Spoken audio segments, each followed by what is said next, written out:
Hello guys and welcome to our channel. So આજના વિડીયોની અંદર આપણે જોઈશું ધોરણ 11 ગણિત ચેપ્ટર નંબર 1 ગણ. લેક્ચર નંબર આજે આપણી પાસે છે 8.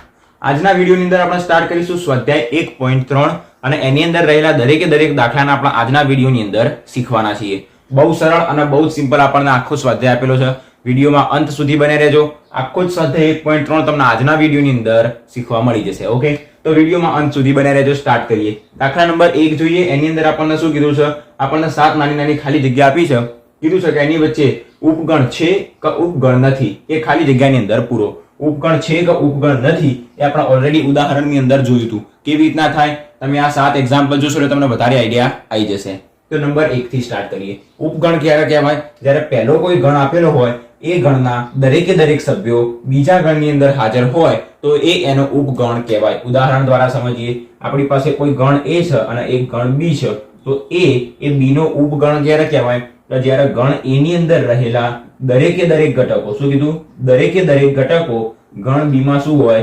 હાજર હોય. તો આપણે શું કહી શકાય? એ B નો ઉપગણ છે. ઓકે, તો હવે આના માટે જોઈએ. પહેલા નંબરની અંદર શું આપેલું છે આપણને? એક ગણ 2 3 4. એની અંદર ટોટલ ઘટકો કેટલા? 3. પહેલો ઘટક 2, બીજો ઘટક 3 અને ત્રીજો ઘટક 4. ઓકે, તો એક પહેલો ગણ આપેલો છે અને બીજો ગણ આપણને આપેલો છે 1 2 3 4 5. તો ખાલી જગ્યામાં ઉપગણ છે કે ઉપગણ નહીં આપણે પૂરવાનું છે. તો જોઈ લઈએ. અહીંયા આપેલા 3 એ 3 ઘટકો ગણ B માં હાજર છે. જો હાજર હશે તો ઉપગણ છે, નહીં તો નથી. તો અહીંયા આગળ 2 છે, અહીંયા આગળ 2 છે તો હા. અહીંયા 3 છે તો અહીંયા પણ 3 છે. અહીંયા 4 છે તો અહીંયા પણ 4 છે. મતલબ આ ગણના દરેકે દરેક ઘટકો અહીંયા આગળ હાજર છે. મતલબ ગણ એ B નો શું કહેવાશે? ઉપગણ કહેવાશે. ઓકે, તો અહીંયા આગળ આપણે પૂરી દઈએ ઉપગણ છે. ઓકે, નંબર 2 માટે જોઈએ. એની અંદર આપણને આપ્યું છે કે ABC. શું ABC 3 એ 3 ઘટકો ગણ B ની અંદર હાજર છે? ચેક કરી દઈએ. અહીંયા આગળ A છે પણ અહીંયા આગળ A આપેલો નથી. મતલબ એ B નો ઉપગણ નથી. આના આપણે ગણ A કહીએ, આના ગણ B કહીએ. તો ગણ A એ ગણ B નો ઉપગણ નથી. મતલબ આપણે શું પૂરીશું? ઉપગણ નથી, જેને આપણે નોટ સબસેટ પણ કહી શકીએ. ઓકે, નંબર 3 ની અંદર આપણને શું આપ્યું છે? X, કે જ્યાં X એ તમારી શાળાનો ધોરણ 11 નો વિદ્યાર્થી છે. આપણને શું આપ્યું છે? X એ તમારી શાળાનો ધોરણ 11 નો વિદ્યાર્થી. હવે તમે ધોરણ 11 માં ભણો છો, તમે તમારી જાતે જ વિચાર દો. તમે તમારી પોતાને જ વિચારી દો કે હું 11મા ધોરણમાં ભણું છું અને મારી ધોરણ 11 ની શાળાનો જે રહ્યો એ હું જ પોતે વિદ્યાર્થી છું. તો એ તમારી શાળાનો ધોરણ 11 નો તમે પોતે વિદ્યાર્થી. અને ગણ B ની અંદર શું આપી શકે? X એ તમારી શાળાનો વિદ્યાર્થી છે. તમારી શાળાનો વિદ્યાર્થી. હવે શાળાની અંદર પહેલું ધોરણ પણ હોય, 12મું ધોરણ પણ હોય. મતલબ 1 થી લઈને 12 સુધીના દરેકે દરેક ધોરણ અંદર આવી ગયા. તો 1 થી લઈને 12 ધોરણ સુધીના જેટલા પણ છોકરાઓ હશે, જેટલા પણ ટોટલ સંખ્યા હશે વિદ્યાર્થીઓ, એ દરેકે દરેક શાળાની અંદર આવી જાય. શાળાની અંદર આવી જાય. હવે એવી રીતના જે 11મા ધોરણનો વિદ્યાર્થી રહ્યો એ શાળાની અંદર શાળાનો જ વિદ્યાર્થી કહેવાય. તો શાળા એની અંદર રહેલું 11મું ધોરણ અને એની અંદર રહેલો આ એક વિદ્યાર્થી. તો શાળાની અંદર 11મા ધોરણનો વિદ્યાર્થી આવી જાય. તો અહીંયા આગળ શું આવશે? 11મા ધોરણનો વિદ્યાર્થી એ શાળાનો જ વિદ્યાર્થી કહેવાય. મતલબ આનો ઉપગણ છે. મતલબ આપણે શું પૂરીશું? ઉપગણ છે, મતલબ સબસેટ છે. ઓકે, તો X નંબર 4 જોઈએ. X ની અંદર આપણને શું આપ્યું? X સમતલમાં વર્તુળ છે. હવે ઘણા લોકોને સમતલમાં ખબર નહીં પડે, આપણે સમજી લઈએ બહુ સરળતાથી. શું કહેવાય સમતલ? એટલે X અને Y એક્સિસ દરેકને ખબર હશે. આપણે અહીંયા દોરીએ X એક્સિસ, અહીંયા આગળ આપણે આને દોરીએ આ Y એક્સિસ. તો આ જે X એક્સિસ અને Y એક્સિસ આપણે દોર્યા એને આપણે શું કહીએ? સમતલ કહીએ. X અક્ષ અને Y અક્ષ જે દોર્યા એને શું કહીશું? સમતલ કહીશું. શું આપેલું છે? સમતલમાં વર્તુળ છે. મતલબ ઘણા બધા વર્તુળો સમતલની અંદર. આ પહેલું વર્તુળ, બીજું વર્તુળ, ત્રીજું વર્તુળ, આ રીતના મોટું વર્તુળ પણ હોય, નાનું વર્તુળ પણ હોય. ઓકે, જોઈએ એવા ઉપરા ઉપરી પણ ઘણા બધા વર્તુળ હોય. મતલબ સમતલની અંદર તમે વિચારો ઘણા બધા વર્તુળ હોય, મતલબ અનંત વર્તુળો હોય. ઓકે, તો એ આપણને આપ્યું છે કે સમતલમાં વર્તુળ. અને આ બાજુ ગણ B માં શું આપ્યું? કે X એ આ જ સમતલનું 1 સેન્ટીમીટર ત્રિજ્યા વાળું વર્તુળ. હવે આપણે બીજું એક શું દોરીએ? સમતલ દોરીએ. એની અંદર શું કીધું? 1 સેન્ટીમીટર ત્રિજ્યા વાળું વર્તુળ. મતલબ આ સમતલની અંદર જેટલા પણ વર્તુળ હશે એની ત્રિજ્યા કેટલી હશે? 1 સેન્ટીમીટર. આની પણ ત્રિજ્યા 1 સેન્ટીમીટર, આની પણ ત્રિજ્યા 1 સેન્ટીમીટર. મતલબ જેટલા પણ આપણે વર્તુળ દોરીશું એની ત્રિજ્યા કેટલી હશે? 1 સેન્ટીમીટર. શું આ દરેકે દરેક વર્તુળ આની અંદર હોય? ના હોય. શા માટે? કારણ કે આની અંદર 1 સેન્ટીમીટર ત્રિજ્યા વાળા પણ હશે, 2 સેન્ટીમીટર ત્રિજ્યા વાળા, 4 સેન્ટીમીટર, 8 10 15 20 સેન્ટીમીટર ત્રિજ્યા વાળા દરેકે દરેક આની અંદર હશે. જ્યારે આની અંદર માત્ર ને માત્ર 1 સેન્ટીમીટર વાળા જશે. તો અહીંયા આગળ 2 સેન્ટીમીટર વાળા જે વર્તુળ રહ્યા એ અહીંયા આગળ હાજર હશે નહીં. મતલબ અહીંયા રહેલા ઘણા બધા એવા વર્તુળો છે કે જે અહીંયા આગળ હાજર હશે નહીં. મતલબ આની અંદર રહેલો ગણ આમાં હાજર નથી. દરેકે દરેક ઘટકો ગણ બી માં હાજર ના કહેવાય. તો અહીંયા આગળ શું આવશે? નોટ સબસેટ આવશે. ઓકે, સબસેટ નથી મતલબ ઉપગણ નથી. હવે એવું ન્યૂઝ આપણને આપી છે કે x એ સમતલમાં ત્રિકોણ છે. હવે આપણે એક સમતલ દોરી દઈએ. આ સમતલની અંદર રહેલો ત્રિકોણ. હવે ત્રિકોણ કીધું મતલબ ગમે તે ત્રિકોણ આવી જાય. ત્રિકોણ કીધું એની અંદર સમબાજુ ત્રિકોણ પણ આવી જાય, સમદ્વિ બાજુ ત્રિકોણ પણ આવી જાય, કાટકોણ ત્રિકોણ પણ આવી જાય. તો એની અંદર રહેલો ત્રિકોણ, નાનો ત્રિકોણ, મોટો ત્રિકોણ, બધું એની અંદર આવી જશે. ઓકે, તો આ સમતલમાં રહેલો ત્રિકોણ. અને જ્યારે બીજી બાજુ શું કીધું? x એ સમતલમાં રહેલો લંબચોરસ છે. આ સમતલ એની અંદર રહેલો લંબચોરસ. હવે લંબચોરસ અને ત્રિકોણનો ક્યાં મેળ ખાય? અહીંયા આગળ ત્રિકોણ આપેલા છે. શું આની અંદર એવા ત્રિકોણ આપેલા છે? નથી, કારણ કે અહીંયા તો આપણે લંબચોરસની વાત કરેલી છે. ઓકે, તો અહીંયા રહેલા દરેકે દરેક ઘટક અહીંયા આગળ હાજર નથી. મતલબ અહીંયા આપેલો ગણ એ બી નો ઉપગણ નથી. તો આપણે લખીશું નોટ સબસેટ. નંબર જોઈએ 6 માટે. આના પહેલા પૂછી દઈએ. નંબર 6 ની અંદર આપણને શું આપ્યું છે? કીધું છે કે x એ સમતલમાં સમબાજુ ત્રિકોણ છે. x એ સમતલમાં સમબાજુ ત્રિકોણ. સમબાજુ ત્રિકોણ મતલબ એવો ત્રિકોણ કે જેની ત્રણ બાજુ કેવી હોય? એક સરખી જ હોય. તો અહીંયા આગળ આપણે સમતલ દોરીએ. તો આ સમતલની અંદર કેવા ત્રિકોણ હશે? દરેકે દરેક એક જ સાઈઝના સમબાજુ ત્રિકોણ હશે. ઓકે, દરેકે દરેક કેવા છે? સમબાજુ ત્રિકોણ. હવે આ બાજુ આપણને શું આપ્યું છે? x એ આ જ સમતલનો ત્રિકોણ. x એ આ જ સમતલનો ત્રિકોણ. મતલબ આ જે સમતલ દોર્યું એનો ત્રિકોણ. એના ત્રિકોણની અંદર સાદો ત્રિકોણ પણ હશે, સમદ્વિભુજ ત્રિકોણ પણ હશે. સમદ્વિ બાજુ તેની બે બાજુ સરખી હોય. પછી સમબાજુ પણ હશે, એની અંદર કાટકોણ ત્રિકોણ પણ હશે. મતલબ અહીંયા રહેલો જે સમબાજુ ત્રિકોણ રહ્યો એ આની અંદર હાજર છે. મતલબ ગણ a ની અંદર રહેલો ઘટક ગણ b ની અંદર હાજર છે. મતલબ ગણ a એ ગણ b નો શું કહેવાશે? ઉપગણ. તો અહીંયા આગળ આપણે શું લખીશું? ઉપગણ છે. મતલબ પૂરી શું? સબસેટ. ઓકે, ખબર પડી ગઈ. અહીંયા આગળ બધા સમબાજુ આપેલા છે. કયા? સમબાજુ. જ્યારે આ બાજુ આપણને સમબાજુ પણ આપી દીધા, સમદ્વિ બાજુ પણ આપી દીધા, પછી કાટકોણ ત્રિકોણ પણ આપી દીધા. એ સિવાયના જેટલા પણ ત્રિકોણ હશે એ દરેકે દરેક ત્રિકોણ સમતલ આર્યા સમતલની અંદર હશે. પણ આપણે તો કયા જોઈએ? માત્ર ને માત્ર સમબાજુ. તો અહીંયા રહેલા સમબાજુ ત્રિકોણ એ અહીંયા આગળ આપણને મળી જશે. મતલબ ગણ a ની અંદર રહેલો ઘટક ગણ b ની અંદર હાજર છે. તો એ શું કહેવાશે? b નો ઉપગણ કહેવાશે. નંબર જોઈએ 7. આપણને શું આપ્યું છે? કીધું છે કે x એ અયુગ્મ પ્રાકૃતિક સંખ્યા છે.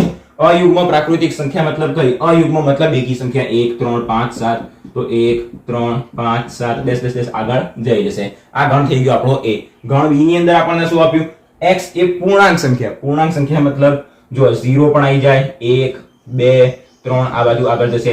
એ રીતના -1 -2 આ બાજુ પણ આગળ જશે. અહીંયા આપણી પાસે કઈ કઈ સંખ્યા છે? 1 3 5 7. અહીંયા 1 આવી જશે, 3 તો 3 પણ આવી જશે. અહીંયા 5 તો આ બાજુ 5 પણ આવી જશે. અહીંયા 1 2 3 4 5 આગળ જઈ જશે. પૂર્ણાંક સંખ્યાની અંદર પૂર્ણાંક સંખ્યા જેને આપણે શું કહીએ? z. એની અંદર દરેકે દરેક સંખ્યા આવી જાય. ઓકે, મતલબ ગણ a ની અંદર રહેલા દરેકે દરેક ઘટકો ગણ b ની અંદર હાજર છે. તો એ શું કહેવાશે? એનો ઉપગણ કહેવાશે. ઓકે, તો આ થઈ ગયો દાખલા નંબર 1 અને એના 7 MCQ. ઓકે, બહુ સિમ્પલ અને સરળતા. ધ્યાનથી અને સમજો કે શું કહેવા માંગે છે અને સમતલ વાળું ખાસ સમજો. ઓકે, કે સમતલની અંદર વર્તુળ, સમતલમાં રહેલું 1 સેન્ટીમીટર ત્રિજ્યા વાળું વર્તુળ. જો આની અંદર આપણને ઉલટું આપ્યું હોત, આ બંને નામ ઊંધું આપ્યું હોત કે સમતલમાં રહેલું 1 સેન્ટીમીટર ત્રિજ્યા વાળું વર્તુળ, તો આ સમતલની અંદર રહેલું આ 1 સેન્ટીમીટર ત્રિજ્યા વાળું વર્તુળ જો એ ગણ a હોત અને ગણ b ની અંદર આપણને શું આપ્યું હોત કે સમતલમાં રહેલું વર્તુળ. તો સમતલમાં તો ઘણા બધા વર્તુળ હોય. આ 2 સેન્ટીમીટર વાળું, 1 સેન્ટીમીટર વાળું, આ 3 વાળું, આ 4 સેન્ટીમીટર વાળું, આ 0.5 સેન્ટીમીટર ત્રિજ્યા વાળું. અહીંયા આગળ આપણને માત્ર 1 સેન્ટીમીટર વાળું જ કીધેલું છે. તો અહીંયા 1 સેન્ટીમીટર ત્રિજ્યા વાળું વર્તુળ હાજર છે. મતલબ અહીંયા આગળ રહેલો ઘટક અહીંયા આગળ કેવો હોય? હાજર હોય. તો ઉલટું આપેલું હોય તો આપણે કહી શકાય કે એનો ઉપગણ છે. ઓકે, પણ અહીંયા આગળ બહુ જ મોટા ઘણા બધા વર્તુળો આપેલા છે અને અહીંયા આગળ એક જ આપેલું છે. તો ઘણા બધા એ એકની અંદર હાજર ના હોય. ઓકે, તો આપણો દાખલા નંબર 1 પૂરો થઈ ગયો. નેક્સ્ટ આપણે સ્ટાર્ટ કરીએ દાખલા નંબર 2. તો આપણે સ્ટાર્ટ કરીએ દાખલા નંબર 2. એની અંદર આપણને આપ્યું છે કે નીચેના વિધાનો સત્ય છે કે અસત્ય તેની ચકાસણી કરો. ગણ a અને ગણ b આપણને આપેલા છે. ગણ a એ b નો ઉપગણ છે કે નથી એ ડાયરેક્ટલી આપણને આપી દીધેલું છે. હવે આપણે ચેક કરવાનું છે કે શું એ સાચું છે કે ખોટું. સ્ટાર્ટ કરીએ નંબર 1 થી. આપણને પહેલા નંબરની અંદર શું આપ્યું છે? તો કે ab એ નોન સબસેટ મતલબ ઉપગણ નથી. કોનો? bca નો. તો ચેક કરી દઈએ. શું ગણ a આખો ગણ a, શું ગણ a ના દરેકે દરેક સભ્યો ગણ b ની અંદર હાજર નથી? જો ના હોય તો આપણે શું લખીએ? ઉપગણ નથી મતલબ નોટ સબસેટ લખીએ. અહીંયા આગળ a આપેલો છે તો અહીંયા આગળ પણ a આપેલો છે. અહીંયા b છે તો અહીંયા પણ બી છે, મતલબ આ શું કહેવાય? બી નો ઉપગણ કહેવાય. અહીંયા આપણને શું આપ્યું છે કે ઉપગણ નથી, મતલબ આપેલું વિધાન કેવું છે? ખોટું છે. મતલબ આ વિધાન કેવું આપણને આપ્યું છે? અસત્ય. જો આપણે એને સાચું લખવું હોય તો આપણે લખી દઈએ કે શું આવશે? તો કે ગણ AB જે રહ્યો, ગણ AB એ ઉપગણ છે કોનો? અહીંયા સોરી, એ કોનો ઉપગણ છે? તો કે BCA નો, BCA નો. મતલબ વચ્ચે આપણે શું કરવાનું આવે? ઉપગણ છે લખવાનું આવે. ઓકે. નંબર 2 જોઈએ, AE એ ઉપગણ છે કોનો? તો કે X, કે જ્યાં X એ અંગ્રેજી મૂળાક્ષરો પૈકીનો સ્વર છે. અહીંયા આગળ આપણને ગુણધર્મની રીતે આપ્યું, આપણે એને યાદીની રીતથી લખી દઈએ. X એ અંગ્રેજી મૂળાક્ષરો પૈકીનો સ્વર, અંગ્રેજી મૂળાક્ષરો A, E, I, O અને U. અહીંયા આગળ જોઈએ A અને E શું આની અંદર હાજર છે? A અને E હાજર છે, મતલબ A એ B નો ઉપગણ છે. આના આપણે ગણ A કહીએ છીએ અને આના આપણે ગણ B કહીએ છીએ. ઓકે, એટલું ખાલી યાદ રાખજો. તો A એ B નો ઉપગણ છે કારણ કે A ના દરેકે દરેક ઘટકો B ની અંદર હાજર છે. તો આપેલું વિધાન કેવું છે? સત્ય કહેવાશે. ઓકે, આપેલું વિધાન સત્ય છે. નંબર 3 જોઈએ, 1, 2, 3 એ ઉપગણ છે કોનો? 1, 3 અને 5 નો. અહીંયા આગળ 1 છે, અહીંયા આગળ 1 છે, અહીંયા આગળ 2 આપેલા છે જે અહીંયા આગળ હાજર નથી. મતલબ આનો એક ઘટક આની અંદર હાજર ના હોય તો એ એનો ઉપગણ કહેવાય નહીં. મતલબ અહીંયા આગળ આપણને શું આપ્યું છે? ઉપગણ છે એવું આપ્યું છે. તો આ વિધાન કેવું કહેવાશે? અસત્ય કહેવાશે. ઓકે. નંબર 4 જોઈએ, આપણને A આપેલું છે સબસેટ કોનો? તો કે ABC નો. મતલબ આ A શું કહેવાશે? એક ગણ, એની અંદર રહેલો A નો એક ઘટક. તો આ જે ઘટક રહ્યો શું A ની અંદર હાજર છે, અહીંયા આગળ A હાજર છે, મતલબ આનો શું કહેવાશે? ઉપગણ કહેવાશે. મતલબ આપેલું વિધાન કેવું છે? સત્ય છે. હવે આને ધ્યાનથી સમજો. અહીંયા આગળ આપણને શું આપ્યું છે? ગણ A belongs to ABC. હવે belongs to આવે એટલે હંમેશા યાદ રાખવાનું શું કહેવાશે? આ એ આનો સભ્ય છે. આની અંદર શું કહેતા હતા? આર્યો આની અંદર ઘટક છે, પણ આમાં શું આવશે? એનો સભ્ય. મતલબ ઘટકના સભ્ય એક જ થશે, પણ આની અંદર રહેલા દરેકે દરેક સભ્યો આની અંદર હાજર છે. જ્યારે અહીંયા આગળ જે પદ આપણને આખું આપેલું હશે એ આખું પદ હાજર હોવું જોઈએ. આપણે કહીએ 1 belongs to A અને છગડીયા કૌંસમાં આપણને 1, 2, 3 આપેલું હોય તો આપણે કહી શકાય કે એક એનો ઘટક છે કે જે ગણ A ની અંદરથી બિલોંગ કરે છે. પણ હવે સમજો, આપણને છગડીયા કૌંસની અંદર જો આવું આપેલું હોય 1, 2 અને 3, તો અહીંયા આગળ જે છગડીયા કૌંસમાં રહેલો 1 રહ્યો એ આખો શું કહેવાશે? એનો ઘટક કહેવાશે. તો જે આપણે લખવું હોય કે A ની અંદરથી બિલોંગ કરતા કયા કયા ઘટકો છે, તો 2 belongs to A, 3 belongs to A અને આ જે છગડીયા કૌંસમાં રહેલો A જે એક રહ્યો એ પણ શું કરશે? E ની અંદરથી બિલોંગ કરશે. મતલબ કૌંસ સાથે આખો ઘટક આપણે લેવાનો. હવે અહીંયા આગળ એ વાત ધ્યાનથી સમજો. શું અહીંયા આપેલું આખું પદ એ આની અંદરથી બિલોંગ કરે છે?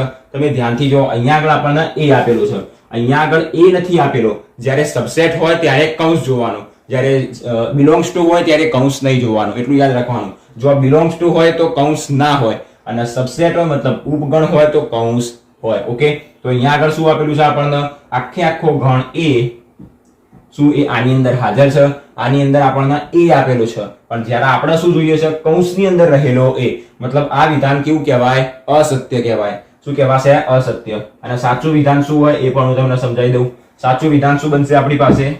તો અહીંયા આગળ છગડીયા કૌંસમાં રહેલો A એ શું કહેવાશે? એનો ઉપગણ કહેવાશે. કોનો?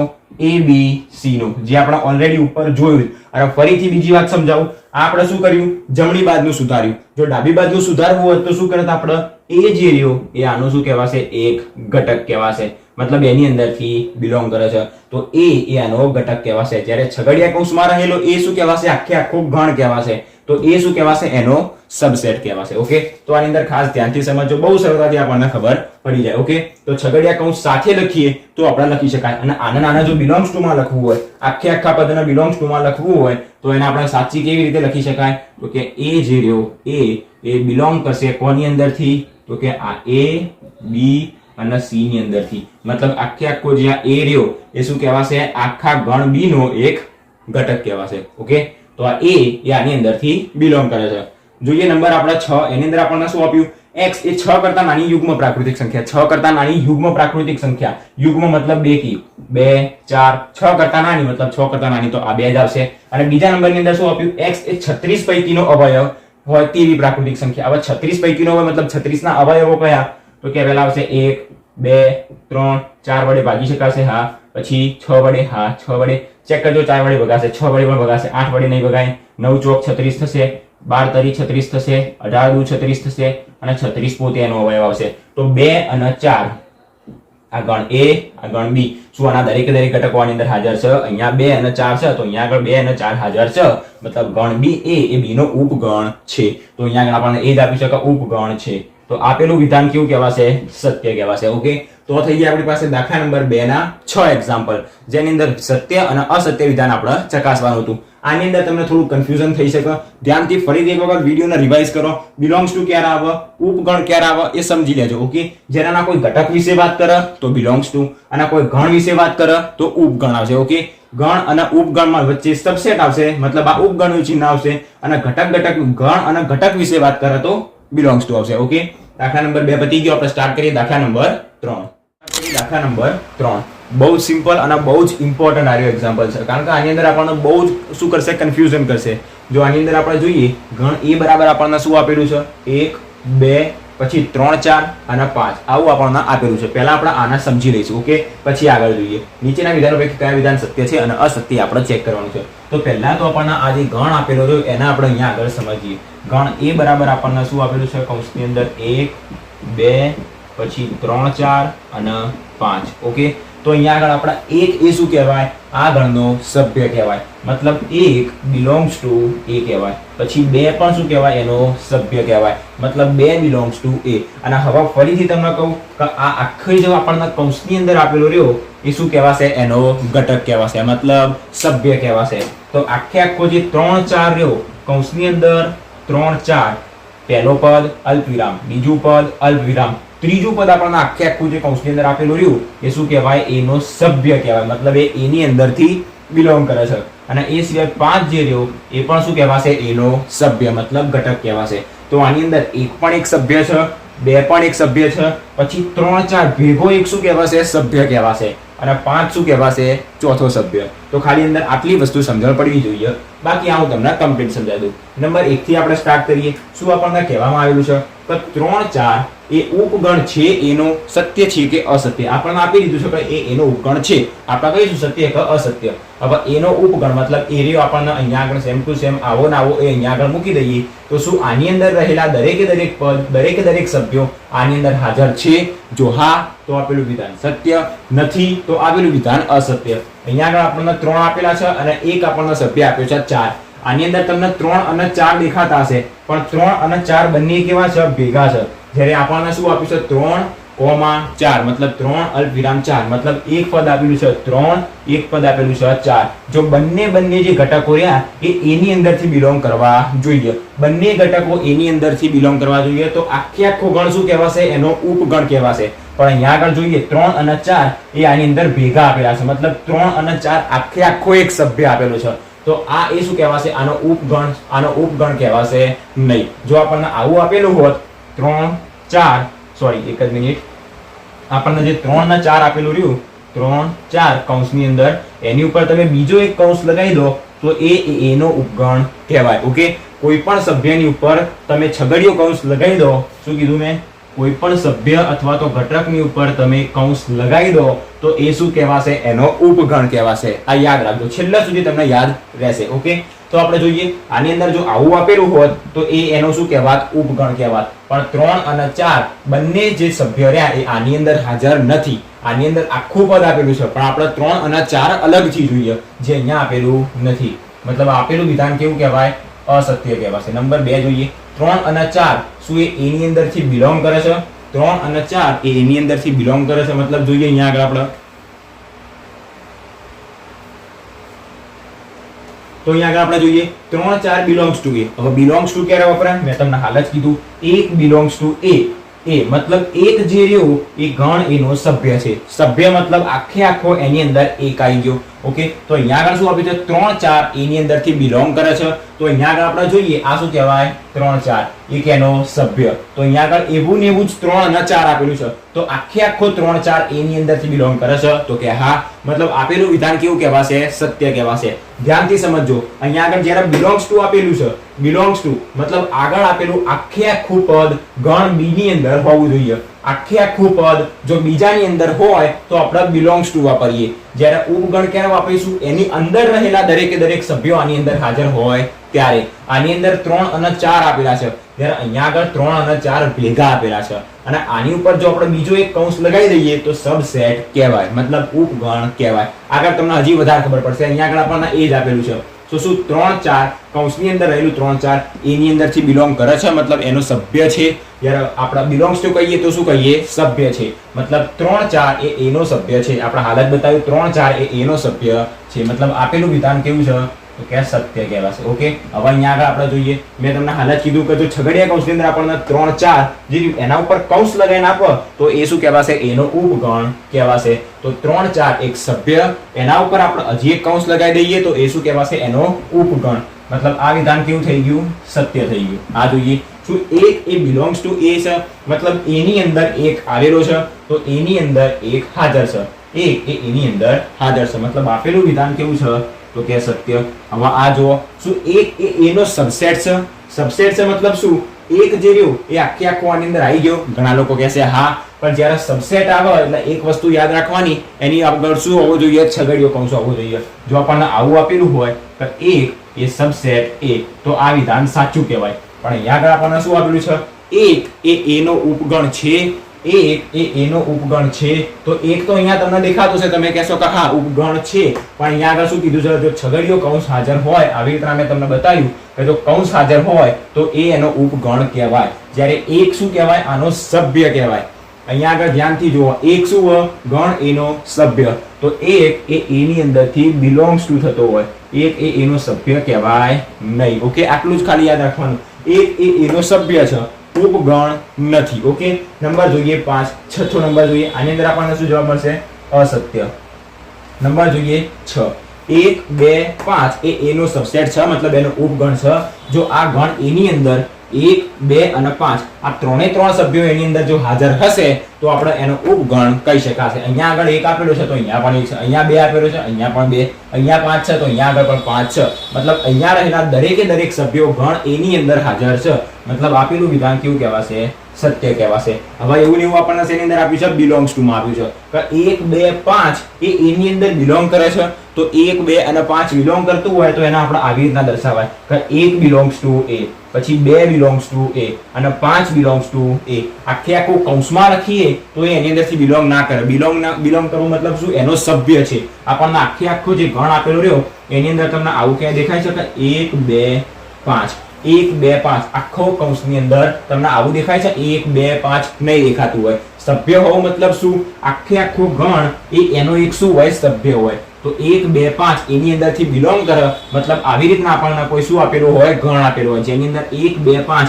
આવો એક શું હોય? સભ્ય હોય. જેમ 3 4 એક સભ્ય છે એવી રીતના 1 2 5 કોઈ સભ્ય હોય તો જ આ વિધાન સત્ય બને. બાકી 1 2 5 એની અંદરથી બિલોંગ કરતો નથી. જો બિલોંગ કરતો કેવું હોય તો 1 belongs to A, 2 belongs to A અને 5 બિલોંગ્સ ટુ એ કહેવાય. અને જો આ વિધાન સત્ય બનાવવું હોય તો આપણી પાસે કોઈક આવો ગણ હોવો જોઈએ જેની અંદર અહીંયા આગળ 3 4 8 9 આવો આપણી પાસે કોઈ ગણ આપેલો હોય તો 1 2 અને 5 એ શું કહેવાશે? આ ગણનો સભ્ય કહેવાશે. સભ્ય કહેવાશે મતલબ એની અંદર બિલોંગ કરે છે. તો આપણે કહી શકાય કે 1 2 5 બિલોંગ્સ ટુ એ. ઓકે, તો આપેલું વિધાન આવ્યું કેવું છે?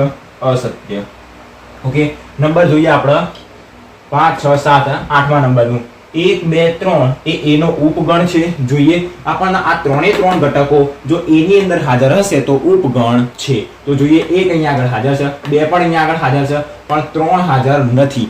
આને સમજવાનું છે, 3 હાજર નથી. આપણી પાસે જે હાજર પદ રહ્યું એ 3,4 છે.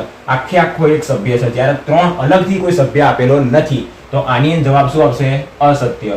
અને કારણ આપવું હોય કે કેમ અસત્ય તો કે 3 એ એનો સભ્ય નથી. જો 3 એ એનો સભ્ય ના કહેવાય, મતલબ આની અંદર રહેલા દરેક સભ્યો આમાં હાજર નથી તો એનો ઉપગણ ના કહેવાય. નંબર જોઈએ આપણે 9. 5 બિલોંગ્સ ટુ એ. 5 મતલબ આપણે કહીએ ખાલી ગણ. ખાલી ગણ એની અંદરથી બિલોંગ કરે છે. તમને આ કોઈ ગણ દેખાતું હોય, તમને એની અંદર ક્યાંય 5 દેખાય છે? નથી દેખાતું. આને હું તમને સમજાવું. આને ડાયરેક્ટ લખી દો કે અસત્ય વિધાન. કારણ કે અહીંયા આગળ આપણને ક્યાંય 5 એવો દેખાતો નથી. આપણી પાસે લાઈન કઈ છે તો ખાલી ગણ એ દરેક ગણનો ઉપગણ છે. શું કીધું? આ ખાલી ગણ એ દરેક ગણનો ઉપગણ. દરેક ગણમાં આપણે એ લઈ લઈએ તો દરેક ગણનો એ શું કહેવાય? ઉપગણ કહેવાય. મતલબ 5 સબસેટ એ કહેવાય. મતલબ 5 સબસેટ એ મતલબ 5 ઉપગણ એ કહેવાય. પણ 5 એ બિલોંગ્સ ટુ એ એવું ક્યારે કહેવાય કે જ્યારે આપણને કોઈ ગણની અંદર 1 2 5 3 આવું આપેલું હોય તો એ 5 શું કહેવાય? એનો એક ઘટક કહેવાય. ઘટક કહેવાય મતલબ એનો શું કહેવાય? સભ્ય કહેવાય. તો 5 બિલોંગ્સ ટુ એ આપણે કહી શકાય તો 5 એ આનો શું કહેવાય? એક સભ્ય કહેવાય. તો આવું આપણને ક્યાંય આપેલું છે આની અંદર 5 નથી આપેલું, મતલબ આ અસત્ય વિધાન છે. હવે નંબર 10 ની અંદર શું કીધું છે કે ખાલી ગણ એ એનો ઉપગણ છે. તો એ વસ્તુ આપણને ખબર છે કે ખાલી ગણ એ દરેક ગણનો ઉપગણ હોય જ. તો આ વિધાન કેવું આવશે? સત્ય આવશે. સત્ય. હવે આપણે જોઈએ નંબર 11. શું આપેલું છે આપણને? 5 કૌંસની અંદર 5 એ એનો સબસેટ છે. મેં તમને આગળના લેક્ચરની અંદર સમજાવ્યું હતું કે ખાલી ગણના આપણે શેના તરીકે દર્શાવીએ? ખાલી ગણના આપણે કાં તો આવી રીતના છગડીયા કૌંસને ખાલી દર્શાવીએ કાં તો આપણે એના 5 તરીકે દર્શાવીએ. હવે આને શું કરી દીધું? બંનેને ભેગું કરી દીધું અને શું કીધું? એ એનો સબસેટ છે તો ના કહેવાય, કારણ કે ખાલી ગણને જ આપણે આવી રીતના દર્શાવીએ. આ બંને શું કહેવાય? ખાલી ગણ. અને બંનેને ભેગો કરી દીધો તો શું એ એની અંદર એનો ઉપગણ કહેવાય? ના કહેવાય. આવી રીતના આપ્યું હોત કે ખાલી ગણ એનો ઉપગણ છે તો પણ સાચું, પછી આવી રીતના ખાલી ગણ એનો ઉપગણ છે તો પણ સાચું, પણ આ તો ખાલી ગણના ઉપર બીજો ખાલી ગણ લગાવી દીધો તો આ વિધાન કેવું કહેવાશે? અસત્ય કહેવાશે. ઓકે, અસત્ય. તો આરે આપણી પાસે જે 11 પ્રશ્નો આપેલા હતા એ કમ્પ્લીટ થઈ ગયા. જો આની અંદર હજી પણ તમારો કોઈ ડાઉટ હોય તો વિડીયોને રિવાઇઝ કરી દેજો. જો છતાંય ના ખબર પડે તો વિડીયોના નીચે કમેન્ટ કરી દેજો. ઓકે, હું તમને એનો જવાબ આપી દઈશ. જો થશે તો ફરીથી એક વખત વિડીયો બનાવીને તમને સમજાવી દઈશ. જો ના સમજણ પડે તો બાકી કમેન્ટ કરી દેજો જો ના સમજણ પડે તો. ઓકે, બાકી આ થઈ ગયા આપણો દાખલા નંબર 3 એના 11 એક્ઝામ્પલ. વિધાન આપ્યા હતા સત્ય છે કે અસત્ય આપણે ચેક કરવાનું. ઓકે, ધ્યાનથી સમજો કે બિલોંગ્સ ટુ ક્યારે આવે, સબસેટ ક્યારે આવે, આખે આખો એક સભ્ય કહેવાય, ક્યારે એનો ઉપગણ કહેવાય, એ દરેકે દરેક વસ્તુ આપણે સમજવી પડશે. અને આગળના બધા લેક્ચરો જો તમે જોશો તો જ તમને વધારે ખબર પડશે, કારણ કે ઉદાહરણની અંદર આપણે આવા સેમ ટુ સેમ દાખલા સોલ્વ કર્યા હતા. એની અંદર એ દાખલા તમે જોયા છે તો આ દાખલા તમે વધારે સરળતાથી સોલ્વ કરી શકશો. ઓકે, તો આપણો દાખલા નંબર 3 પૂરો થઈ ગયો. આશા રાખું છું કે આની અંદર તમને ખબર પડી ગઈ છે. જો ના ખબર પડી હોય તો કમેન્ટ કરજો, હું તમને કમેન્ટ બોક્સની અંદર પણ સમજાવવાનો ટ્રાય કરીશ. ઓકે, નેક્સ્ટ આપણે જોઈએ દાખલા નંબર 4. દાખલા નંબર 4 એની અંદર આપણને શું આપ્યું છે કે નીચે આપેલા તમામ ગણોના ઉપગણ લખો. અહીંયા આગળ આપણને ગણ આપેલા છે અને એના ઉપગણ લખવાના છે. એક ઉદાહરણ દ્વારા હું તમને પહેલા સમજાવું, એના પછી આપણે આ 4 એક્ઝામ્પલને સોલ્વ કરીએ. આપણી પાસે માની લઈએ કે કોઈ ગણ આપેલો છે. કયો ગણ આપેલો છે આપણને? 1 અને 2. તો અહીંયા આગળથી આપણે 1 લખવું હોય તો 1 એ શું કહેવાશે? આ ગણની અંદરથી બિલોંગ કરે છે. આપણે આ ગણના a કહી દઈએ, બરાબર? તો 1 એ આ ગણની અંદરથી બિલોંગ કરે છે, જ્યારે 2 પણ શું કરે છે? એની અંદરથી બિલોંગ કરે છે. મેં તમને હાલ જ અહીંયા આગળ ઉપર બતાવ્યું હતું કે જ્યારે બી આપણી પાસે કોઈ સભ્ય હોય, સભ્ય જેને આપણે ઘટક કહીએ, એની ઉપર આપણે જો કૌંસ કરી દઈએ તો એ શું થઈ કહેવાય? એનો ઉપગણ કહેવાય. સભ્ય રહ્યો અથવા તો ઘટક, એના ઉપર આપણે જો કૌંસ કરી દઈએ તો એ શું થઈ જાય? એનો ઉપગણ થઈ જશે. હવે જો આપણે એકની ઉપર આવી રીતના કૌંસ કરી દઈએ અને 2 ની ઉપર પણ કૌંસ કરી દઈએ તો એ એની અંદરથી બિલોંગ નથી કરતો. એ શું કહેવાશે? એનો ઉપગણ કહેવાશે. એવી રીતના આ પણ શું કહેવાશે? એનો ઉપગણ કહેવાશે. હવે એક જે રહ્યો એ એની અંદરથી બિલોંગ ક્યારે કહેવાય? કે જ્યારે આખે આખો એક મતલબ કૌંસ સાથેનો એક એ આખે આખો ગણની અંદર હાજર હોય. મતલબ જો આપણને a બરાબર કૌંસની અંદર 1, 2 આવી રીતના આપ્યું હોય તો આખે આખો આ શું કહેવાય? એક ઘટક કહેવાય. અને આ ઘટક શું કહેવાય? એનો ઘટક મતલબ એનો સભ્ય, મતલબ 1 એ એની અંદરથી બિલોંગ કરે છે. પણ આપણે કોની વાત કરવાની છે? ઉપગણની. તો ઉપગણ ક્યારે કહેવાશે? જ્યારે આપણી પાસે રહેલા દરેકે દરેક સભ્યો એના ઉપર આપણે કૌંસ લગાવી દઈએ તો એ શું કહેવાશે? એનો ઉપગણ કહેવાશે. અહીંયા આગળ આપણે સમજીએ શું આપણને અહીંયા આગળ આપ્યું છે. આપણને કીધું છે કે a પહેલા નંબરની અંદર આપ્યું છે a. તો આના આપણે શું લખવાના છે? ઉપગણો. એક વાત યાદ રાખજો, ખાલી ગણ એ દરેકે દરેકનો ઉપગણ હોય જ. તો દરેકના બાજુમાં પહેલા તો શું આવશે? ખાલી ગણ. તો ખાલી ગણ એ આનો પહેલો ઉપગણ થઈ ગયો. બીજો આનો ઉપગણ કયો હશે? તો એનો ઉપગણ પોતે જ હશે, મતલબ a. ઓકે, ખાલી આપણે a ના લખાય. જો ખાલી a લખીએ તો આ જે આપણને ગણ આપેલો રહ્યો, માની લઈએ કે આ ગણ a છે તો a એની અંદરથી બિલોંગ કરતો કહેવાય. જ્યારે આપણે છગડીયો કૌંસ રાખીએ એની સાથે તો એ શું કહેવાશે? એનો સબસેટ થઈ જશે. ઓકે, આ વાત યાદ રાખવાની. તો અહીંયા આગળ છગડીયા કૌંસમાં રહેલો a એ શું કહેવાશે? એનો ઉપગણ કહેવાશે. નંબર 2 ની અંદર જોઈએ આપણે. 2 ની અંદર આપણને શું આપ્યું છે? a અને b. તો પહેલા તો એનો ખાલી ઉપગણ તો દરેકનો ઉપગણ હશે જ. બીજા નંબરની અંદર a જે રહ્યો એકલો a એ શું કહેવાય? એનો ઉપગણ કહેવાય. એકલો b એ પણ શું કહેવાશે? એનો ઉપગણ. અને રહેલો પોતે એ પણ શું કહેવાશે? એનો ઉપગણ કહેવાશે. ઓકે, તો પોતે 1, પછી બીજું પદ અને આખે આખો પોતે એ 3 શું કહેવાશે? એના ઉપગણો. અને ખાલી ગણ તો દરેકનો ઉપગણ સજ. નંબર 3 ની અંદર જોઈએ. પહેલા તો ખાલી ગણ આવી જશે. બીજા નંબરની અંદર 1 જે રહ્યો એ શું કહેવાય? ગણનો ઘટક કહેવાય. એક એ ગણનો ઘટક, એના ઉપર જો છગડીયો કૌંસ લગાવી દઈએ તો શું થઈ જશે? એનો ઉપગણ થઈ જશે. ઓકે, બીજામાં રહેલો 2 એ ઘટક, પણ એની ઉપર આપણે કૌંસ લગાવી દઈએ તો શું થઈ જશે? ઉપગણ. પછી 3 એનો ઘટક, કૌંસ લગાવી દઈએ મતલબ એનો ઉપગણ. હવે ઘણા લોકો ડાયરેક્ટ લખી દેશે 1 2 3 આખે આખું 1 2 3. ઓકે, આ પતી ગયું અહીંયા આગળ? ના, હજી આપણે શું લેવાનું? જ્યારે 3 ઘટકો હોય તો 1 1 1 લેવાનું, પછી 2 ની જોડી બનાવવાની. 2 ની મતલબ 1 અને 2, તો 1 2 આ પણ શું કહેવાશે? એનો ઉપગણ કહેવાશે. 1 અને 2 થઈ ગયું તો હવે 2 અને 3 લઈ લઈએ તો 2 3 એ એનો શું કહેવાશે? ઉપગણ. હવે એવી રીતના 1 અને 3 ને આપણે લઈ લઈએ તો 1 અને 3 એ પણ શું કહેવાશે? એનો ઉપગણ. અને આખે આખો જે ગણ આપેલો રહ્યો એ પોતાનો ઉપગણ હશે જ. તો 1 2 3 તો અહીંયા આગળ પણ 1 2 3. ઓકે, તો આ થઈ ગયા આના ઉપગણો. કેટલા ઉપગણ મળ્યા? 1 2 3 4 5 6 7 8. ઓકે, નંબર જોઈએ 4 5 મતલબ આપણને ખાલી ગણ આપેલો છે. દરેક ગણનો ઉપગણ ખાલી ગણ હોય તો શું ખાલી ગણનો ઉપગણ ખાલી ગણ હોય? હોય. તો દરેક ગણનો ઉપગણ ખાલી ગણ હશે. તો કોઈ બી ગણ આપેલો હોય એનો ઉપગણ ખાલી ગણ હશે. આની અંદર બીજો કોઈ સભ્ય નથી કે જેની આપણે આજુબાજુ છગડીયો કૌંસ લગાવીએ. ઓકે, તો ખાલી ગણ શું કહેવાશે? આનો ઉપગણ. તો આ થઈ ગયો આપણી પાસે દાખલા નંબર 4. એની અંદર આપણને કીધું હતું કે દરેકના આપણે ઉપગણો લખવાના. તો દરેકના ઉપગણોમાં પહેલા ખાલી ગણ લખી દેવાના, એની અંદર રહેલા દરેકે એક એક સભ્યોને બતાવવાના, પછી 2 સભ્યો થતા તો 2 બતાવવાના, પછી જે ગણ આપણને આપેલો હોય એ પોતે જ પોતાનો ઉપગણ બતાવવાનો. જો 4 સંખ્યા આપણને આપેલી હોય 1 2 3 4 તો આની અંદર શું કરાય? પહેલા 1 લખત, પછી 2 લખત, 3 4, પછી 1 2, પછી 2 3, પછી 3 4, પછી 1 3 1 4, એવી રીતના 2 4, પછી આપણે 1 2 3, પછી આપણે લઈએ 1 2 4 2 3 4, પછી એ તો થઈ જાય. એ સિવાય 1 2 3 4 એ પણ આખે આખું શું કહેવાય? એનો ઉપગણ. ઓકે, તો આ થઈ ગયો આપણી પાસે દાખલા નંબર 4. આપણે નેક્સ્ટ સ્ટાર્ટ કરીએ દાખલા નંબર 5. દાખલા નંબર 5 એની અંદર આપણને બધા ગણ આપેલા છે અને એના આપણા અંતરાલ સ્વરૂપે લખવાના છે. અંતરાલ સ્વરૂપે કેવી રીતના લખવા પહેલા સમજી લઈએ, પછી આ 4 દાખલાને સોલ્વ કરીએ. આપણી પાસે આ શું કહેવાય? એક સંખ્યા રેખા. જ્યારે પણ અંતરાલ સ્વરૂપે લખવાનું હોય, ગણમાંથી અંતરાલમાં જવાનું હોય તો અંતરાલમાંથી ગણમાં જવાનું હોય. હંમેશા યાદ રાખવાનું જે x હશે ગણના ઘટકો એ શેની અંદરથી બિલોંગ કરતા હશે? r માંથી.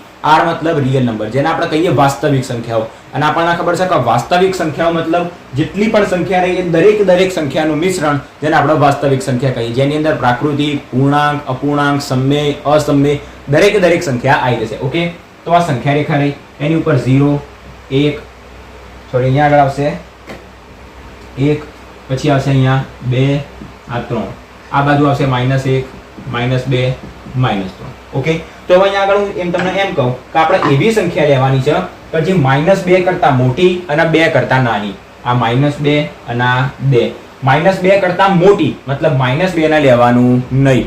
જ્યારે બી એવું કે -2 ને લેવાનું નથી તો આપણે શું લખીશું? લેસ ધેન લખીશું કાં તો ગ્રેટર ધેન લખીશું. અને એવું કે -2 અથવા +2 ને સાથે લેવાનું છે તો આપણે લેસ ધેન સાથે ઇક્વલ્સ ટુ કરીશું. હવે આ less than and equals to કર્યું તો મતલબ આપણે શું કરીશું? મોટો કૌંસ કરીશું. અને જ્યારે પણ આપણી પાસે આવો કોઈ કૌંસ હશે તો માત્ર ને માત્ર આપણે આવો નાનો કૌંસ કરીશું. હાલ બેઝિક સમજાવું છું. આ તો આપણે બહુ સરળતાથી તમને ખબર પડી જશે. ઓકે, જ્યારે પણ કાં તો એકલું લેસ ધેન આપ્યું હોય કાં તો એકલું ગ્રેટર ધેન આપેલું હોય ત્યારે આપણે આર્યા સાદા કૌંસનો ઉપયોગ કરીશું. ઓકે, અને બીજા નંબરની અંદર જ્યારે less than and equals to અથવા greater than and equals to આપેલું હોય ત્યારે આપણે આવા મોટા કૌંસનો શું કરીશું? ઉપયોગ કરીશું. હવે અહીંયા આગળ આપણને કોઈ એવી સંખ્યા આપેલી છે, ઓકે, કે જે કેવી આપણને કીધી છે કે -4 કરતા મોટી અને 6 અને એના કરતા નાની અંતરાલ સ્વરૂપે દર્શાવવાની, મતલબ આપણે એના કૌંસની અંદર દર્શાવવાની. ઓકે, અહીંયા આગળ કીધું છે કે -4 less than x less than and equals to 6 મતલબ એવી સંખ્યા કે જે -4 કરતા મોટી. લખવાનું શું? -4, બીજા નંબરમાં આપેલું છે 6, બંનેના વચ્ચે અલ્પવિરામ કરી દેવાનું. હવે વાત આવશે ખાલી કૌંસની. કયો કૌંસ કરવાનો? અહીંયા આગળ -4 જોડી માત્ર ને માત્ર લેસ ધેન છે, મતલબ જો કયો કૌંસ આવશે? આર્યો કૌંસ, સાદો કૌંસ. તો અહીંયા આગળ કૌંસ કરી દીધો. હવે બીજો કૌંસ માટે બીજું પદ જવાનું 6 ની અંદર શું આપ્યું? Less than and equals to, મતલબ ઇક્વલ્સ ટુ આવ્યું તો કયો કૌંસ કરીશું? મોટો કૌંસ કરીશું. આનો મતલબ શું થયો? આપણી સંખ્યા -4 અને 6 ની વચ્ચે છે. હવે એની અંદર આ બાજુ આ નાનો કૌંસ કર્યો મતલબ -4 લેવાના નહીં, અને આ કૌંસ કર્યો મતલબ એના આપણે શું કીધું કે 6 ના આપણે લેવાના રહેશે અંદર. ઓકે, આ બંને કૌંસના પણ કહેવાય. ઓકે, તો આ -4 લેવાના આવશે નહીં અને 6 અહીંયા આગળ લેવાના આવશે. જવાબ આપણે પછી લખીએ, પછી સમજીએ. પહેલા આને ડાયરેક્ટલી સમજી લઈએ, એના પછી જવાબ લખીએ. અહીંયા આગળ શું કીધું? -12 અને -10, તો લખી દઈએ -12 કોમા -10. આપણી સંખ્યા ક્યાંથી સ્ટાર્ટ થતી હશે અને ક્યાંથી પૂરી થતી હશે? -12 થી -10 વચ્ચે હશે. હવે શું એની અંદર -12 અને -10 હશે તો આપણે અહીંયા જોવાનું, અહીંયા લેસ ધેન ઇક્વલ્સ ટુ એકે તરફ આપેલું નથી, મતલબ બંને બાજુ આપણે નાનો કૌંસ કરી દઈશું. હવે નંબર 3 માં જોઈએ 0 થી લઈને 7 સુધી, તો 0,7 મતલબ આપણી સંખ્યા કેવી હશે તો કે 0 થી લઈને 7 સુધીની હશે. 0 થી લઈને 7 સુધીની, શું એની અંદર 0 અને 7 હશે? તો અહીંયા આગળ જોઈએ, અહીંયા 0 ના જોડે less than and equal to છે, મતલબ આ બાજુ આપણે મોટો કૌંસ કહીશું. એને શું કહેવાય? સમવૃદ્ધ અંતરાલ અને વિવૃત અંતરાલ કહેવાય. ઓકે, આ જે કૌંસ કરીએ એને સમવૃદ્ધ અંતરાલ કહેવાય અને આને શું કહેવાશે? વિવૃત અંતરાલ કહેવાશે. એના પણ આપણે પછી સમજીએ. અહીંયા આગળ less than and equals to આપેલું હતું, મતલબ આપણે મોટો કૌંસ કર્યો. આ બાજુ આપણને અહીંયા આગળ ઇક્વલ્સ ટુ આપેલું નથી, મતલબ નાનો કૌંસ કરીશું. તો આ કેવી સંખ્યા કહેવાશે? 0 થી 7 વચ્ચેની તમામ સંખ્યા કે જેની અંદર અહીંયા નાનો કૌંસ મતલબ 7 ન લેવાનો નથી, પણ આ બાજુ મોટો કૌંસ મતલબ 7 ન લેવાનો, સોરી 0 ન લેવાનું. એ તો આપણને અહીંયાથી પણ ખબર પડી જાય કે 0 less than equals to x, મતલબ 0 કરતા મોટી અને 0 આવી ગઈ અને અહીંયા 7 કરતા નાની, પણ અંતરાલ સ્વરૂપે દર્શાવીએ તો આપણને એટલું ખબર હોવી જોઈએ. ઓકે, હવે અહીંયા આગળ શું આપેલું છે? બધી સંખ્યા રિયલ નંબરમાંથી મતલબ વાસ્તવિક સંખ્યામાંથી જશે. અહીંયા શું આપેલું છે? 3 less than equals to x less than equals to 4, મતલબ 3 અને 4 આપણને આપેલી છે. અહીંયા આગળ ઇક્વલ્સ ટુ છે મતલબ મોટો કૌંસ, અહીંયા પણ ઇક્વલ્સ ટુ મતલબ મોટો કૌંસ. તો 3 અને 4 વચ્ચેની અને 3 અને 4 પણ આવી જશે એની અંદર. તો બંને સંખ્યા કઈ છે? 3 અને 4 જ હશે. અહીંયા આગળ આપણે જોઈએ તો કે 0 થી 7 વચ્ચેની, મતલબ 0 1 2 3 4 5 થી 7 સુધીની, પણ એની અંદર 0 અને 7 લેવાની કે નહીં એના માટે આપણે આને ચેક કરીએ. અહીંયા આગળ મોટો કૌંસ છે મતલબ 0 ન લેવાની, નાનો કૌંસ મતલબ 7 ન લેવાની નહીં. સંખ્યા કેટલા સુધી આવશે? 6 સુધી જ આવશે. હવે આપણે આને સમજીએ તો ફરી એક વખત આખા કૌંસ સાથે સમજીએ અને એનો જવાબ કેવી રીતના આવ્યો એ ડિટેલમાં સમજીએ. તો આની અંદર તમને ખબર પડી ગઈ છે. હવે આપણે જોઈએ એને કમ્પ્લીટ. એક્ઝામ ની અંદર પૂછાય તો શું લખવાનું? ડન. તો સ્ટાર્ટ કરીએ. નંબર 1 ની અંદર આપણને શું કીધું? x, કે જ્યાં x છે રિયલ નંબર મતલબ વાસ્તવિક સંખ્યામાંથી બિલોંગ કરશે અને એની કિંમત કેટલી છે? -4 કરતા મોટી અને 6 અને એના કરતા નાની. મેં તમને હાલત કીધું જો ઇક્વલ્સ ટુ આવે તો આપણે એની અંદર શું કરીશું તો કે આપણે મોટો કૌંસ દર્શાવીશું. હવે મેં તમને એ પણ શીખવાડ્યું કે નાનો કૌંસ અને મોટો કૌંસ એને શું કહેવાશે? આ કહેવાશે આપણી પાસે સમવૃદ્ધ અંતરાલ. સમવૃદ્ધ અંતરાલ. જ્યારે મોટા કૌંસમાં આવશે એને આપણે શું કહીશું? વિવૃત અંતરાલ. એને આપણે અંગ્રેજીમાં યાદ રાખીએ તો આના કહેવાશે ઓપન ઇન્ટરવલ. Open interval.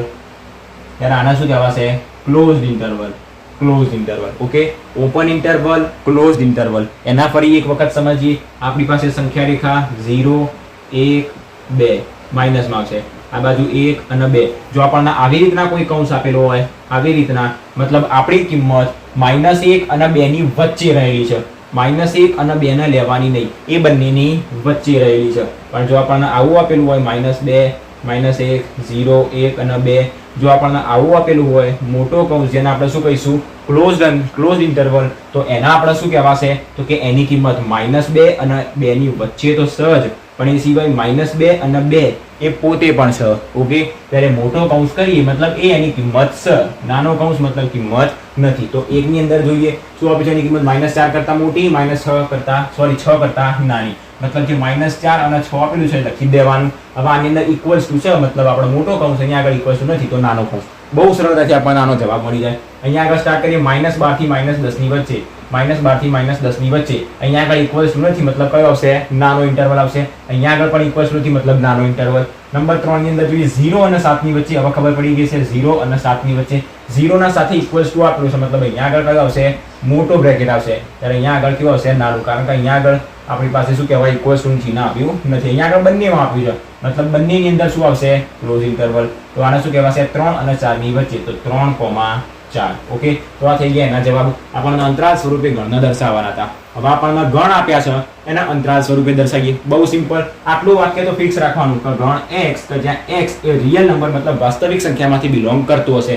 આપણને આવી રીતના કોઈ સંખ્યા આપેલી હોય 5 અને -4, -5 અને 4 આવી સંખ્યા આપેલી હોય તો આપણે શું લખવાનું? આટલું પદ તો લખી દેવાનું. પછી આ સંખ્યા લખવાની -5, પછી લેસ ધેન કરવાનું x, લેસ ધેન કરવાનું 4. હવે ઇક્વલ્સ ટુ લખવાનું. જો અહીંયા મોટો કૌંસ આગળ પહેલા સાથે મોટો કૌંસ તો ઇક્વલ્સ ટુ કરી લઈશું. આના સાથે મોટો કૌંસ નથી, અહીંયા આગળ પણ મોટો કૌંસ છે તો અહીંયા ઇક્વલ્સ ટુ. જો અહીંયા મોટો કૌંસ ના હોય, નાનો કૌંસ હોય તો ઇક્વલ્સ ટુ કરવાનું નહીં. અને આટલું પદ આગળ એમનું એમ લખી દેવાનું. એટલે આપણે શું કર્યું? એને અંતરાલમાંથી ગણ સ્વરૂપે લઈ ગયા. તો હવે આપણે હાલ શું શીખ્યા? અંતરાલમાં, ગણમાંથી અંતરાલમાં ગયા. હવે આપણે શીખીએ અંતરાલમાંથી ગણમાં કેવી રીતના જવું.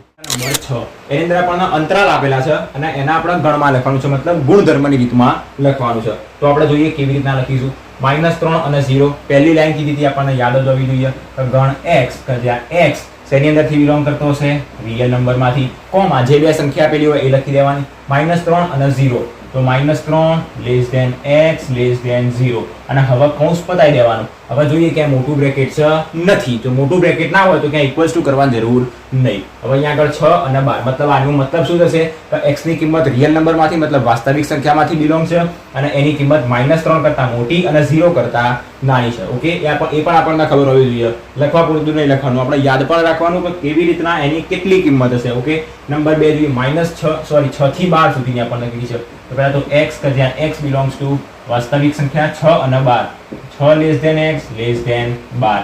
ક્યાં મોટો કૌંસ છે તો બંને જગ્યાએ મોટો કૌંસ છે, મતલબ બંને જગ્યાએ શું મૂકી દઈશું, ઇક્વલ્સ મૂકી દઈએ. નંબર 3 માં 6 અને 12 એ જ આપેલું છે. x belongs to r અને 6 x 12 કરવાનું તો શું લેસ ધેન જ કરવાનું બંનેની વચ્ચે. હવે જોઈએ પહેલામાં નાનો કૌંસ, બીજામાં મોટો કૌંસ. પહેલામાં નાનો કૌંસ મતલબ પહેલામાં ઇક્વલ્સ ટુ કરવાનું, જેમાં મોટો કૌંસ હોય એમાં શું કરી દેવાનું, ઇક્વલ્સ ટુ કરવાનું. -23 થી 5 તો x તો જ્યાં x belongs to real number એની કિંમત કેટલી આપી છે આપણને -23 થી લઈ અને 5 સુધીની. હવે અહીંયા આગળ મોટો કૌંસ છે તો આગળ less than and equals to આવશે. અને પાછળ શું આપણી પાસે માત્ર 5 તો એના સાથે ઇક્વલ્સ ટુ આવશે નહીં. અને આનો મતલબ શું થશે, -23 થી લઈને 5 સુધીની બધી સંખ્યાઓ એની અંદર -23 ના ગણવાનું. મોટો કૌંસ મતલબ -23 ના ગણવાનો. Less than and equals to મતલબ 23 પણ આવશે અને એના કરતા મોટી પણ આવશે. અને અહીંયા લેસ ધેન 5 મતલબ 5 કરતા બધી નાની સંખ્યા એની અંદર 5 આવશે નહીં. ઓકે, તો દાખલા નંબર 6 બહુ સરળતાથી ખબર પડી ગયો. દાખલા નંબર 7 સ્ટાર્ટ કરીએ આપણે. નંબર 7 એની અંદર આપણને કીધું છે કે નીચેના વિધાનો માટે કયા ગણને તમે સાર્વત્રિક ગણ તરીકે પસંદ કરશો. હવે સાર્વત્રિક ગણ મતલબ એને આપણે શું કહીએ, યુનિવર્સલ ગણ.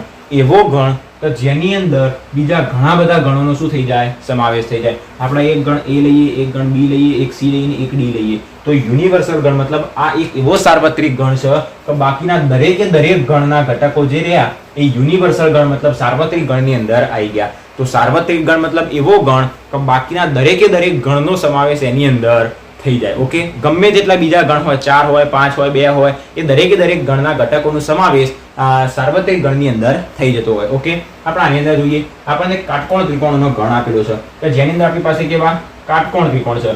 તો હવે આપણે એવો કયો બીજો મોટો ગણ સિલેક્ટ કરીએ કે જેની અંદર કાટકોણ ત્રિકોણ આવી જાય. તો સમતલમાં રહેલા ત્રિકોણનો ગણ. આપણે એક સમતલ લઈએ અને સમતલની અંદર રહેલા ત્રિકોણનો આપણે ગણ લઈ લઈએ. આપણા ત્રિકોણો એની અંદર સમબાજુ પણ ત્રિકોણ આવી જાય, સમદ્વિભુજ ત્રિકોણ પણ આવી જાય. આ સમબાજુ સમદ્વિભુજ તેની અંદર કાટકોણ ત્રિકોણ પણ આવી જાય. તો આના માટે આપણે શું લઈએ તો કે સમતલમાં રહેલા ત્રિકોણનો ગણ. સમતલમાં રહેલા ત્રિકોણોનો ગણ. ઓકે, તમે ત્રિકોણ લખજો કે ખાલી મેં ડાયરેક્ટલી લખી દીધું કે સમતલમાં રહેલા ત્રિકોણોનો ગણ કે જેને આપણે સાર્વત્રિક ગણ તરીકે પસંદ કરીશું. કે આપણને પૂછ્યું છે કે તમે કયા ગણને પસંદ કરશો સાર્વત્રિક ગણ તરીકે, તો આપણે સમતલમાં રહેલ ત્રિકોણના ગણને પસંદ કર્યો. આ સમતલમાં રહેલ ત્રિકોણનો ગણ કે જેને આપણે સાર્વત્રિક ગણ તરીકે પસંદ કર્યો. અને શું કહેવામાં આવે છે કે જેની અંદર આ ગણ આવી જવું જોઈએ. તો કાટકોણ ત્રિકોણોનો ગણ આની અંદર આવી જશે. કારણ કે આની અંદર દરેક અલગ અલગ પ્રકારના ત્રિકોણો આવેલા છે કે જેની અંદર સમબાજુ પણ આવી ગયો, સમદ્વિબાજુ પણ આવી ગયો, કાટકોણ ત્રિકોણ પણ આવી ગયો. ઓકે, તો આના આપણે સાર્વત્રિક ગણ તરીકે પસંદ કર્યો. નંબર 2 સમદ્વિભુજ ત્રિકોણોનો ગણ. હવે એવો કયો સાર્વત્રિક ગણ પસંદ કરીએ કે જેની અંદર સમદ્વિભુજ ત્રિકોણો આવી જાય, તો એ સમતલમાં રહેલા ત્રિકોણોનો ગણ. તો આનો જવાબ પણ આપણે શું લખાય, એ જ લખાય કે સમતલમાં રહેલા દરેકે દરેક ત્રિકોણોનો ગણ કે જેને આપણે શું કહીશું યુનિવર્સલ મતલબ સાર્વત્રિક ગણ કે જેની અંદર સમબાજુ પણ આવી જશે, સમદ્વિભુજ પણ આવી જશે અને કાટકોણ ત્રિકોણ પણ આવી જશે. એ સિવાયના બધા ઘણા બધા ત્રિકોણો આવી જશે. નાના મોટા જેટલા ત્રિકોણો જોઈએ એ દરેકે દરેક સાર્વત્રિક ગણની અંદર આવી જશે. અને આપણે સાર્વત્રિક ગણ કયો પસંદ કર્યો તો કે સમતલમાં રહેલા ત્રિકોણોનો ગણ. સમતલમાં રહેલા ત્રિકોણોની અંદર બધા જ પ્રકારના અલગ અલગ ત્રિકોણો આવી જશે કે જેની અંદર સમદ્વિભુજ પણ આવી જશે, કાટકોણ ત્રિકોણ પણ આવી જશે. તો દાખલા નંબર 7 અહીંયા આગળ આપણી પાસે પૂરો થઈ ગયો. ઓકે, હવે નેક્સ્ટ આપણે જોઈએ દાખલા નંબર 8 છેલ્લા નંબરની અંદર. એમાં પણ આપણને સાર્વત્રિક ગણ તરીકે જ પૂછેલું છે. ઓકે, દાખલા નંબર 8 જેની અંદર આપણને શું કીધું છે, 3 ગણ આપેલા છે. ગણ A, ગણ B અને ગણ C. મેં તમને શું કીધું, યુનિવર્સલ ગણ મતલબ સાર્વત્રિક ગણ એવો હશે કે જેની અંદર દરેકે દરેક અલગ અલગ પ્રકારના ગણ આવી જશે. ગણ એ ની અંદર જેટલા પણ સભ્યો હશે એ આની અંદર હાજર હશે. ગણ બી ની અંદર જેટલા સભ્યો હશે એ દરેકે દરેક ઉપગણમાં આની અંદર હાજર હશે. એ સિવાય ગણ સી ની અંદર પણ જેટલા સભ્યો હશે એ આની અંદર હાજર હશે. એવું ને એવું જ આપણને અહીંયા આપેલું છે. ગણ એ બી અને સી આપેલું છે. તો આ ત્રણ ગણ એબીસી માટે આપણને એવું કીધું છે કે તમે કયા ગણને સાર્વત્રિક ગણ તરીકે લઈ શકો. તો આપણે એવા ગણને સાર્વત્રિક ગણ તરીકે લઈ શકીએ કે જેની અંદર 1 3 5 2 4 6 0 2 4 6 8 એનો સમાવેશ થતો હોય. તો આની અંદર જોઈએ કે એવો કયો આપણને ગણ આપેલો છે કે જેની અંદર આ 3 અને આ 5 એ દરેકે દરેક સભ્યો હાજર હોય છે. અહીંયા આગળ 2 આપેલા રહ્યા, અહીંયા આગળ 2 આપેલા રહ્યા, મતલબ આપણે એનું પુનરાવર્તન જોઈશે નહીં, એક જ વખત 2 જોઈએ. ઓકે, તો એવો કયો ગણ છે કે જેની અંદર અહીંયા રહેલા દરેકે દરેક ઘટકો હાજર છે. તો પહેલા નંબરથી સ્ટાર્ટ કરીએ. 0 1 2 3 4 5 6. અહીંયા 0 છે, અહીંયા નથી. અહીંયા આગળ 0 છે તો આપણને મળી ગયું. 1 છે, મળી ગયું. 3 છે, હા 5 છે, ઓકે. 2 છે, મળી ગયું. 4 પણ છે, 6 પણ છે. અહીંયા 0 2 4 6 અને 8. અહીંયા આગળ આપણી પાસે 8 છે ગણ સી ની અંદર. પણ જો આના આપણે યુનિવર્સલ મતલબ સાર્વત્રિક ગણ તરીકે પસંદ કરીએ તો આની અંદર 8 હોવો જોઈએ, કારણ કે સી ગણની અંદર 8 આપેલો છે. જો આની અંદર 8 હોય તો આમાં પણ 8 હોવો જોઈએ, તો જ આ ગણ કેવો કહેવાય? સાર્વત્રિક ગણ કહેવાય. આની અંદર રહેલા દરેકે દરેક ઘટકો જો આની અંદર હાજર ના હોય તો આપણે એને સાર્વત્રિક ગણ તરીકે લઈ શકાય નહીં. ઓકે, તો આની અંદર 8 આપેલો છે, જ્યારે અહીંયા 8 હાજર નથી તો આ ગણને આપણે સાર્વત્રિક ગણ તરીકે નહીં લઈ શકીએ. અહીંયા આગળ ખાલી ગણ, ખાલી ગણમાં તો કઈ વાત જ નથી. આપણે આટલા બધા સભ્યોની વાત કરી રહ્યા છીએ તો અહીંયા ખાલી ગણ દૂર દૂર સુધી આવે જ નહીં. નંબર 3 માટે ટ્રાય કરીએ. અહીંયા આગળ 1 3 5. તો 1 3 5 હાજર છે. 2 4 6. 2 છે, 4 છે, 6 પણ છે. 0 2 4 6 8. 0 2 4 6 8. ઓકે, હાજર છે. તો અહીંયા રહેલા દરેકે દરેક સભ્યો આ ગણની અંદર હાજર છે. હવે આની અંદર કોઈ વધારાના સભ્યો હોય તો એની ચિંતા કરવાની નહીં. આપણો મતલબ શું હોવો જોઈએ કે રહેલા દરેકે દરેક ગણના સભ્યો એ આ ગણની અંદર હાજર હોય તો એ જે મોટો ગણ રહ્યો એને આપણે શું કહીશું? સાર્વત્રિક ગણ લઈ શકાય. તો અહીંયા આગળ આપણે એ જ કહેવાનું હતું કે દરેક દરેક સભ્યો જો આની અંદર હાજર હોય તો આને આપણે સાર્વત્રિક ગણ તરીકે લઈ શકાય. સાર્વત્રિક ગણ તરીકે લઈ શકાય. તો નંબર 3 ના ગણને સાર્વત્રિક ગણ તરીકે લઈ શકાય. હવે નંબર 4 માટે ચેક કરીએ. નંબર 4 ના પણ સાર્વત્રિક ગણ તરીકે લઈ શકાતો હોય તો અહીંયા આગળ 1 છે તો અહીંયા આગળ 1 છે. 3 5 તો 3 5 છે. 2 4 6. 2 4 6 છે. અહીંયા આગળ 0 આપણને આપેલું છે જે અહીંયા આગળ હાજર નથી. મતલબ આ ગણને પણ આપણે સાર્વત્રિક ગણ તરીકે લઈ શકાય નહીં. ઓકે, તો કયા ગણને સાર્વત્રિક ગણ તરીકે લઈ શકાય? એવો ગણ કે જેની અંદર બાકીના જેટલા પણ ગણ આપેલા હોય એના દરેકે દરેક સભ્યો આની અંદર હાજર હોય તો એ ગણને આપણે સાર્વત્રિક ગણ તરીકે લઈ શકાય. ઓકે, તો આ તો આપણી પાસે સ્વાધ્યાય 1.3 અને એના 8 ક્વેશ્ચન આપણે આજના વિડીયોની અંદર પૂરો કર્યો. આશા રાખું છું કે તમને આખો જ સ્વાધ્યાય 1.3 કમ્પ્લીટ ખબર પડી ગઈ હશે. જો કોઈ પણ ડાઉટ હોય તો બિંદાસ કમેન્ટ કરજો, એનું આપણે સોલ્યુશન નીકાળી દઈશું. બાકી વિડીયો ગમ્યો હોય તો વિડીયોને લાઈક, શેર અને ચેનલને સબસ્ક્રાઇબ જરૂરથી કરી દેજો. સબસ્ક્રાઇબ કર્યા પછી બાજુમાં ઘંટડી દેખાતી હશે, એના ઉપર ક્લિક કરીને ઓલ નોટિફિકેશન ઉપર ક્લિક કરી દેજો, જેથી નવા વિડીયોની તમને નોટિફિકેશન મળી જાય. Thanks for watching guys.